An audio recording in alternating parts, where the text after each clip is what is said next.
Good morning, folks. Top story today comes from UC Santa Cruz. I won't spoil the full article, which you are encouraged to read, but I'll give some perspective on the cosmic web which the quasar is said to have illuminated. Much like a neural network, or even city lights seen from space, the nodes have offshoots and thin out in different directions, coming back together again for brighter points. So how connected is everything out there in space?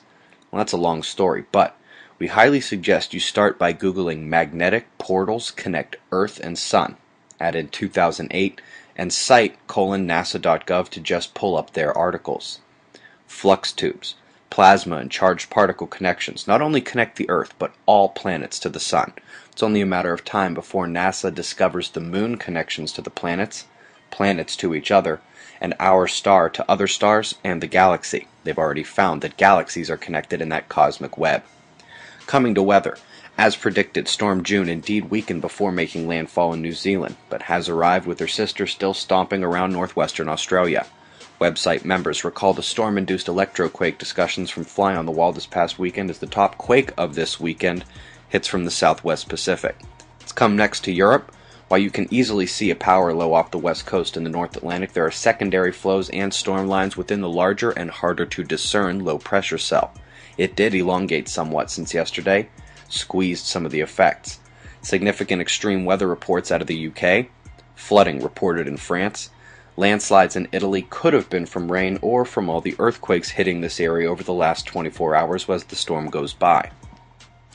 Much more boring in the Western Hemisphere in terms of quakes.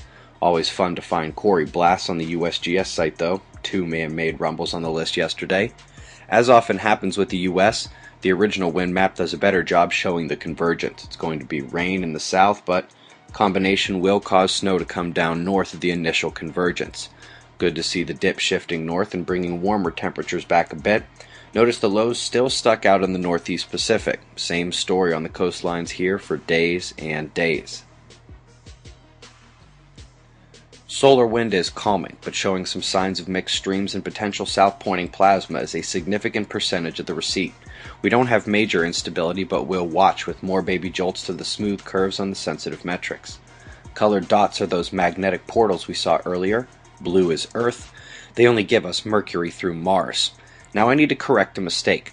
I had believed that the coronal hole was exiting Earth-facing position, but that was merely the most visibly recognizable.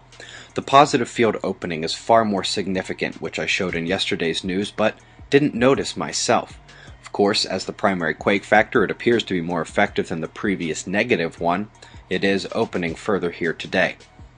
Solar flaring is still sitting on the sidelines. However, the magnetic complexity ramped overnight in the sunspots. We have a baby group exiting the Earth-facing position that I wish I would get a chance to watch grow up. It's kind of disappointing to watch this teenager up north be a complete waste of umbral talent and mixing capability. Down south, incoming, a little bit more encouraging, but has been quiet so far. The blue positive interruption of the negative tail here is a good flaring sign. Limb groups look worthwhile of a gander when they spin in a bit more as well. 193 angstroms reveals my mistake in thinking the coronal hole was exiting. Very tough to see those trailing openings. Couple other shots of our star to close. Eyes open. No fear, it's 5:45 a.m. Eastern Time and that's the news. Be safe, everyone.